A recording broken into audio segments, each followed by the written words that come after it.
So welcome and thank you so much for joining our next edition of our webinar series. Today talking about the iconic destination that is Alaska.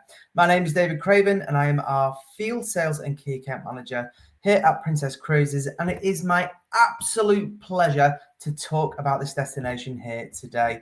Now, it is our number one selling destination globally. It is a destination that we are probably the most awarded cruise line in this destination, and for very good reason. So let's get into why on earth we would travel to this wonderful destination.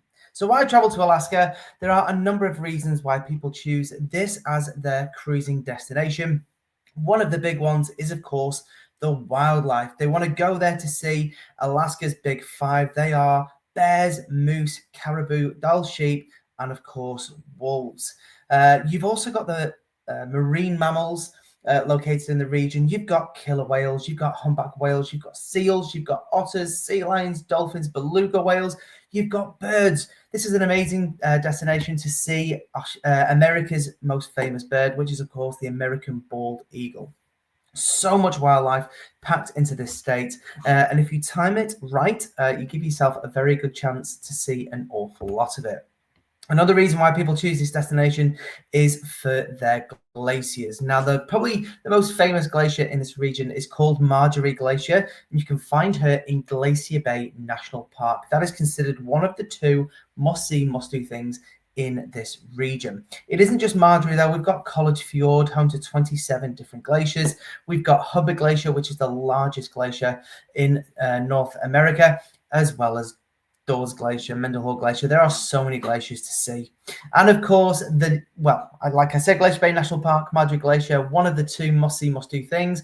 The second one is Denali National Park. Now, Alaska is home to a smorgasbord of national parks, but probably the most famous is Denali National Park, home to Mount Denali, which is the tallest peak in all of America. Now, depending on when you are cruising in this destination, the weather in this region can vary dramatically. It can be very cool, very cold, and very damp. But then it can actually get really quite warm. So once we get into that peak holiday season of July, believe you me, it does genuinely get warm. Now, whenever I say that to people, they always go, yeah, well, David, you're from Manchester in England. Anything in double digits is warm to you. But when I was working on board our casting company, we're predominantly Australians. And in July, quite often, they would be out at the very forward part of the ship sunbathing. So it would genuinely get to late 20s, maybe even to early 30s. It was definitely getting warmer around that July period. So peak season, it does genuinely get quite warm. But at the very start of the season and at the very end of the season, so early April through to late September, that's when it is genuinely quite cold. When we first arrived in Alaska, it was like an Arctic tundra. Everything was white capped, everything was covered in snow. It was genuinely quite freezing, but as soon as you started getting into May, the temperatures increased quite dramatically. The snow thawed out, and then all of a sudden, Alaska boomed into this warm summer paradise, and all the wildlife came out as well. So the weather does vary quite dramatically, as does the pricing. So as you can see at the very bottom of that graph there, you can see the most expensive time to be in this region is in July. The reason for this is it is the Northern Hemisphere school holidays, so it is peak travel time for the Northern Hemisphere. But also July, like I just mentioned, it's when all the wildlife is there. It is absolutely exploding with things like brown bears, the salmon are flowing, bald eagles, all the whales have migrated to this region. It really is an absolute kind of frenzy of wildlife. It's an amazing time to be there. Now, looking at some of the ports of call that we're visiting in both 2026 and 2027, the three main ports of call are Skagway, Juneau, and Ketchikan. They are probably the most visited ports of call for any round trip or our voyage of the glaciers, but we do have an awful lot of ports that we are visiting outside of this. Some are including Haines, we've got Icy Strait Point, Sitka, Prince Rupert, and of course Seward as well. So there are a number of different ports that we're visiting, trying to get all of our guests into every single nook and cranny of Alaska. Now, for 2027, we will have 17 different destinations that we're visiting. We'll also be visiting 4 glaciers in this region. We're offering more than 180 departures. So I'm just going to say that one more time. For 2027, we have more than 180 departures to explore Alaska. So it doesn't really matter when guests are looking to cruise in the region. We will most likely have a departure which falls perfectly in line with their plans. We've got 5 different lodges, which we'll talk about very, very shortly, and we've got 5 different departure points as well for this season. Now, one of the great things about Princess in this region is we're not visiting these ports of call, we're bringing the ports of call onto the ship. We're immersing our guests in the destination. We're bringing on board people like Steve Heights, local historian. He comes on, talks about the history of Alaska through poetry and song. It's a really great show that he does. We also bring on board Libby Riddle. She was the first lady to win the Iditarod dog sledding race. Grueling competition, more than 1,500 miles. It really is unbelievable. But she comes on board, talks all about her experiences, and also brings on some of her dogs as well. We have puppies in the piazza. Fantastic experience. In Ketchikan, we actually invite some of the local lumberjacks on board, and you can actually do axe throwing in the Princess Theatre on board our ships, which is incredible. One thing that guests really do love is the local food in Alaska. It has some of the freshest seafood to be found anywhere in the world. So you're thinking crab, and of course we're thinking salmon. Now, in a number of different ports of call, as well as our lodges, we actually have something called Cook Your Catch. So that picture there on the left hand side of your screen, once you're shoreside, if you catch a salmon, you can bring it back to the ship or bring it back to the lodge, and we will cook your catch. Cannot eat any fresher than that. And last but not least, you can see a picture there up in the top right hand side. When we are visiting Marjorie Glacier in Glacier Bay, we bring on board the local Alaskan Park Rangers. Nobody knows more about this region than those ladies and gentlemen. You can actually meet them in person, ask them questions. It's absolutely amazing. They give a presentation in the Princess Theatre. So it is truly the most immersive way to visit this region. And it's incredible for families as well. Those rangers, not only do they do those activities for the adults, they'll also go up into the youth centre so the kids can learn more typically about the wildlife and all those kind of things that children are most kind of curious about. There's a number of different great shore excursions designed for everyone, regardless of your age, whether you're old, young at heart, old at heart, doesn't really matter. There is something for everybody, specifically families, specifically couples, specifically wildlife, specifically food. It doesn't matter what you are wanting to go to Alaska for. We will have something tailored for you and for all members of your family. So let's have a look and see what ships we will have in the region for 26 and 27. As you can see, we will have 9 ships spread across those 2 seasons. Very excitedly, what you can see there at the very bottom of the screen, the Star Princess is going to be debuting in Alaska for 2026. So if you do have guests who are looking to travel to Alaska in 2026, not only can you get the very best Alaskan experience in Princess Cruises, but you can also get the latest ship in our fleet, the Star Princess, there in 2026. Really, really excited to see her based there for next year. Now, regardless of which ship you're traveling on, every single ship is built with our Medallion Class technology at the very core of what our ship offers, what our crew are supporting you. If you've not cruised with us and experienced the Medallion, it is an absolute game changer. It's all about empowering our crew to deliver the best service at sea. It's service that you feel, not necessarily see. So, for instance, because you've got the Medallion on you, crew will always greet you by name. So it's a really lovely touch. But also, for anybody that's cruised, quite often in the morning, you'll get a knock at the door and it'll be your cabin steward seeing if they can come in and get your room ready for the day. If you're inside, you'll be like, no, that's sorry, just give us 10 minutes. And it, feels a bit rushed and all those different kind of things. Because of the Medallion, they will know if you're in the stateroom. They're not looking inside, but they can see with their tablet, oh, no, guests are inside. I'll leave them be. As soon as you go to, to the buffet breakfast, or if you go to the restaurant for breakfast, as soon as you leave the cabin, they'll come in and they will actually clean your stateroom. So you've not had to ask them or anything like that. You've not even had that kind of interaction. It's just amazing. Every single time you come back to your cabin, it is just always cleaned and ready. Like, it's just amazing. It's service that you feel. That's the best way I can describe the Medallion experience on board Princess Cruises. It is fantastic, and people are choosing Princess specifically for their holiday choice because of this technology. It really is an absolute game changer. So let's have a look at some Alaskan cruises available throughout the 26 as well as 2027 sailing. We have sailings for all different lengths. We've got everything from 7 nights all the way up to 16 nights. We have one-way sailings, which are called the Voyage of the Glaciers. So these are 7-night cruises going from Vancouver up to Whittier, or alternatively going from Whittier down to Vancouver. So that's called the Voyage of the Glaciers. That is probably the best cruise that we offer, because every single one of those sailings will get you into Glacier Bay National Park. So one of the two must-do things. We're ticking it off right there with the cruise. Now, it's important to remember that cruise as well, because that is the cruise that combines with our cruise tours, which we will talk about shortly. We also do have a number of different round trip sailings from Vancouver, from San Francisco, and of course from Seattle. Now, the thing is with round trip sailings, when you're doing a round trip cruise, you are only really, more often than not, going to be visiting the Inside Passage.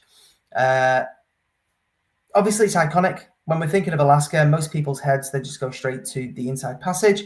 Just bear in mind, the Inside Passage is only about 5% of Alaska. So what we want to do is really get the guests right up into the heart of Alaska, not just visiting that very small part. We want to get them up into the heart of Alaska, which we'll talk about shortly with our cruise tours. Regardless of which cruise option you are on, we've got an array of different shore excursions to make sure that guests are getting the best out of their experience in this region. Now, some places in the world, we do often say, look, shore excursions aren't always necessary. You know, you dock right in the heart of town, you can walk off the ship and enjoy, you know, the port of call that you're in. For a number of these ports of call, I would always recommend taking a shore excursion to ensure you're getting the best experience. One of the most iconic shore excursions in this region is taking a helicopter or seaplane, landing on Mendenhall Glacier, and dog sledding. Quite often, guests are looking to do this when they dock in Juneau. Personally, I would strongly recommend doing that in Skagway. I think Skagway is a far better port to do that because there won't be as many ships, as many people in there. It won't be as busy, and there's fewer things to do in Skagway versus Juneau. We typically spend, you know, about 15, 16 hours in Juneau. We normally arrive about 7 in the morning, leave about 9 at night. So what I'd recommend is doing the iconic Mendenhall Glacier in Skagway. That frees up Juneau, because you can actually do 2 shore excursions in Juneau. We spend so long there. Also, when we're talking about Juneau, if it is just the one shore excursion that you're looking to do, what I personally would recommend is arranging your shore excursion to be done later in the day. The reason for that is typically what people do is arrive in Juneau, they get off the ship, they do their shore excursion, come back to town typically around 3 or 4 o'clock, and you'll have an awful lot of people in well, it's a city, isn't it? It's the state capital, but everyone will be in town all at the same time, and it's quite busy. Do it in reverse.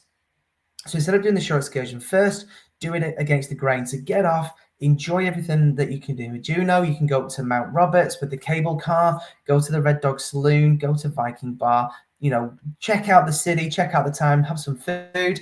Then when people are starting to come back from their shore excursion, make your way back, and you can then go on your shore excursion. So you're kind of getting the best of 2 worlds. So there are a number of different great shore excursions in the region. Make sure you're doing your research and make sure you are booking nice and early, because some of these shore excursions do sell out extremely quickly. That Mendenhall Glacier one sells out incredibly quickly.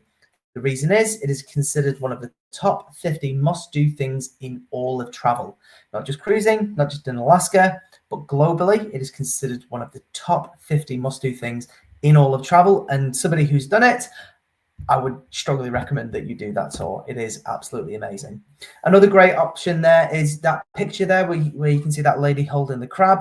When we dock in Ketchikan, we offer the Deadliest Catch tour. So if you've ever seen the TV show The Deadliest Catch, we go aboard the Aleutian Ballad with the actual captain from that ship and the show. We go on board and we go out crab fishing. It is such a cool shore excursion, and one that our guests absolutely love. So I've touched on Alaskan cruise tours a number of times here. So let me talk about what they are. So obviously we've got our cruise, but a cruise tour is a land and sea component, which is all booked together as one kind of complete piece. So not only will you have your cruise, we will have stays at our lodges in Alaska, and we will also include our direct to the wilderness train. This is going to connect you from the ship out to our lodges. It is the most amazing experience, and they are a glass dome train experience. So the upper part of the cart, you've got these 270-degree viewing, absolutely amazing. Then underneath where the viewing is and the same cart, you'll have a dining area. So if you want some lunch, you want to grab a drink, something like that, you'll have that two-tier experience. Now, this is consistent regardless if you are in an interior, ocean view, balcony, mini suite, does not matter the category that you're booked in. Everyone receives the most amazing experience, and that is our direct to the wilderness train. We own and operate our own trains, we own and operate our own coaches, and we own and operate our own lodges in the region. So this is a map just highlighting the state of Alaska, just so you can get a bit of understanding around the geography. So because one of the two must-see, must-do things is Denali National Park, we actually have two lodges located in the north and south of that national park. Mount McKinley is located in the southern part of the national park, and Denali Wilderness Lodge is located in the northern part of that national park. Denali Wilderness Lodge is the largest of our lodges. Mount McKinley is located so that on a clear day, you can walk out to the treehouse and you can actually get a clear, amazing viewing of Mount McKinley or Mount Denali, which is the tallest peak in all of America. Now, we also have lodges located down in the Kenai Peninsula. That's called Kenai Wilderness Lodge. That's nicknamed by the locals as the playground of Alaska. We also have Copper River Wilderness Lodge. That's located in Wrangell St. Elias National Park. Wrangell St. Elias National Park is the largest national park in all of North America, but it crosses obviously Canada and the US. And last but by no means least, we have Fairbanks Princess Wilderness Lodge. That's located just outside the town of Fairbanks, and that is the most northerly of our lodges. Okay, so you can see we've got a really good footprint, ensuring that our guests get right up into the heart of the wilderness. So let's take a look at them in a little bit more depth. So this is Denali Wilderness Lodge. Like I said, this is the largest of our lodges. Can accommodate up to 640 guests at any given time. Quite often when we're talking about lodges, people will be thinking in their head of, this kind of tiny little shack sat around a fire. You've got to go and catch your own food. Denali Wilderness Lodge has 6 restaurants. You are very well catered for, and every single stay at Denali Wilderness Lodge will also include a tour to get you into the national park, which is fantastic. Mount McKinley, like I said, this is located in the southern part of Denali National Park, and just at the very top of the screen there, you can kind of see those mountain ranges. This is where you're going to get a great opportunity to see the peak of Mount McKinley, or Mount Denali, which is what it's now called. This is also a great spot to do some fantastic shore excursions. You can do dog sledding here. There's an amazing tour by some captains of these small seaplanes, and you can kind of learn more about the history and how vital aircraft is in this region to make sure you can get around the state. Copper River, this is probably one of my little favorite ones in the region. Bit of a hidden gem, doesn't accommodate too many people, less than 100 people at any given time. These lodges, you do have your very own wood-fired fireplace, which is, kind of what you're thinking of when you're in the wilderness. But also, because it's in Wrangell St. Elias National Park, you're giving yourself a great opportunity to see black bears. So this is one of the highest concentrations of black bears to be found in the region.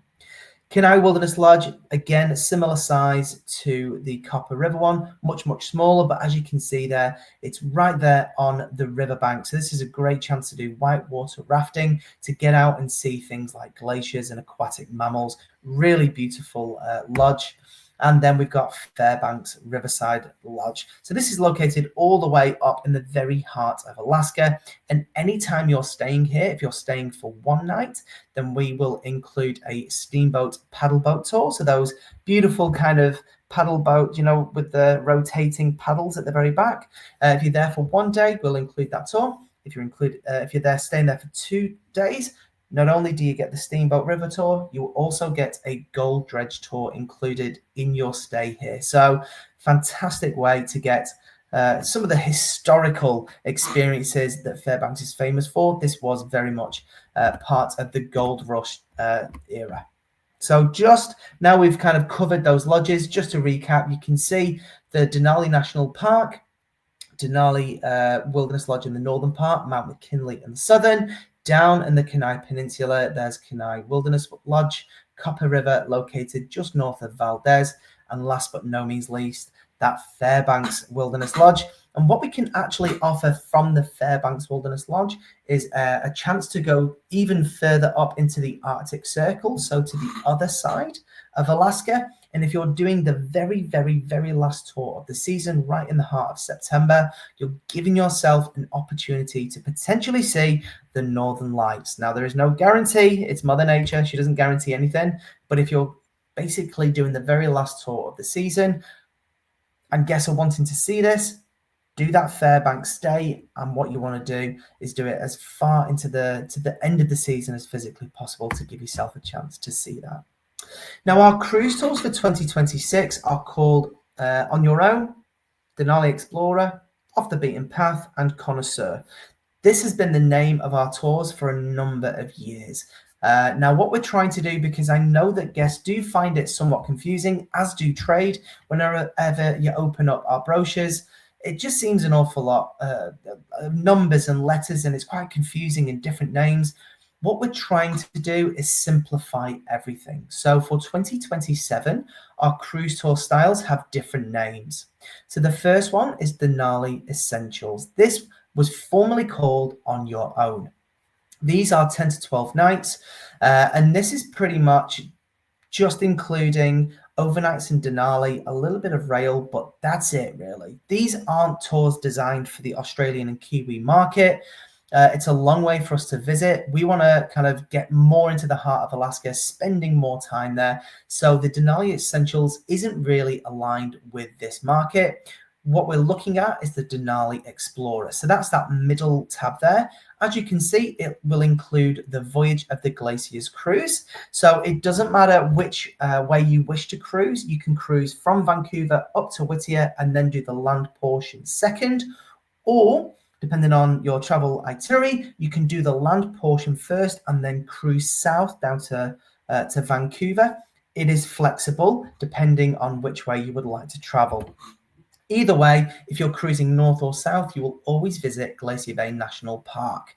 Now, these tours vary from 10 to 15 nights, and whenever you're staying in Denali Wilderness Lodge, we will include the Denali National History Tour. So that is designed to get our guests into the national park, trying to snap all those pictures of all the wildlife in this beautiful part of the world. Anytime you're staying in Fairbanks, then of course, as pre-mentioned, we'll always include those riverboat tours for one night, Gold Dredge tours for 2 nights. Last but not least, we've got Denali Escorted. This used to be called our Connoisseur cruise tour.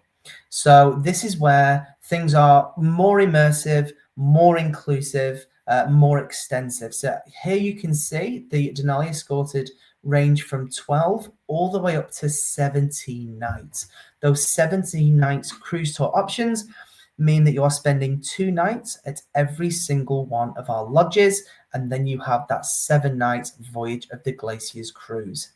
When you're staying in Denali Wilderness Lodge, we won't be doing the natural history tour. We'll actually be doing the Tundra Wilderness Tour in Denali National Park. This is a longer tour and it is a more in-depth tour. So it's getting you further into the heart of the national park and more an immersive experience. And Denali escorted tours actually include most meals covered, and you will actually have your own tour director, which you do not have in our Denali Explorers. Now, when we're talking about Alaska, especially for the Australian and Kiwi market, what I would always say to guests is, how many times are you going to go to Alaska? It's kind of like once, isn't it? This isn't a destination we're going to go year on year on year on year. This is a bucket list, once in a lifetime kind of trip. If it's a once in a lifetime trip, do it right. Do it right. Don't compensate. Don't go, oh no, we'll cut corners. I will just do the cruise and we'll try and figure out our own way. Make life easy for yourself. Go as long as you can and literally immerse yourself in this destination. It is a bucket list destination. Make sure you're getting the very most out of this region. Okay. So I would definitely strongly recommend spending at least 2 nights in each of the lodges. Okay. Some tours only include 1 night in each of the lodges. So maybe 1 night in Denali, 1 night in Mount McKinley, and 1 night in Anchorage. 1 night isn't enough, because by the time you've got on a coach or a train to get to the lodge, you've kind of lost a bit of the day. So by spending 2 days in each of the lodges, you're spending longer there to ensure that you're getting the most out of the experience. So if your guests are looking to do Denali Explorer, I strongly recommend that they are spending at least 2 nights in each of the lodges. So I just wanted to highlight maybe some of the different cruise tour itineraries. So of course, the 10 and 15 nights, this is where we are combining the northbound and southbound Voyage of the Glaciers cruise, then exploring up into the Denali National Park. Up towards that 15 nights, they used to be called Off the Beaten Path. This is where we're including the Kenai as well as Wrangell St. Elias National Park. So we're going Kenai Wilderness Lodge and the Copper River. And then the longest ones, the 12 to 17 nights, they are the most inclusive options, covering the majority of the Alaskan wilderness. They are the most inclusive, and they are the ultimate way to explore Alaska. So personally, I would just say, look towards those more inclusive options. Try and spend as long as you physically can. Obviously, not everybody has the budget for the longest itineraries, but I would strongly recommend trying to spend as long as you time, as much time in this region as you can, because it really is worth it. One other way to enhance your experience is by including Princess Plus and Premier. The reason is, when you are cruising in Alaska, the costings in this region are all going to be in US dollars. And as we know, the US dollar is extremely strong versus the Australian dollar right now. Now, on the 22nd of July, we did make some amendments to our Plus and Premier offerings. So the new pricing pre-cruise to secure Princess Plus is 79 Australian dollars per person per day, and Princess Premier is $129 per person per day.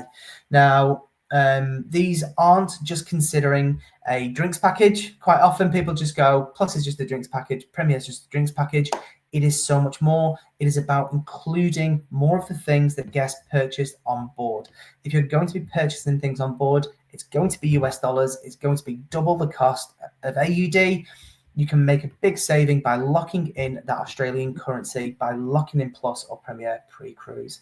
Princess Premier is offering the best in terms of value, because it's including all unlimited casual dining, unlimited specialty dining, unlimited beverages and alcoholic drinks up to the value of $30 a day. But as you can see, it's also including your shore excursion credits. This is a destination that you are going to be booking shore excursions, so Premier is going to be offering the best in terms of value for this region. Our 2027 Alaskan program, we are announcing it on the 30th of July. Your groups and Captain Circle guests will be able to book on the 6th of August of 2025. So anybody who's got a Captain Circle number, they can book their 2027 Alaskan cruise on the 6th of August. And don't forget to take out your groups on the 6th of August. Remember, you can also take out groups on cruise tours. Okay, people quite often forget that. So if you want to learn more, make sure you're visiting OneSource, learn how Select Sailing Program works, how to take out the groups or select sailings on cruise tours as well. For anybody who has never sailed with Princess before, the general on-sale date for Alaska 2027 is going to be on the 13th of August. So with that, I just wish to say a massive thank you so much for watching this presentation. Hopefully you've learned why Alaska is amazing, why we're amazing in Alaska, why you and everybody that you know should be doing a cruise in this phenomenal part of the world. If you ever have any questions, reach out to your local sales manager. And with that, I will leave you with a short video. And again, say thank you very much.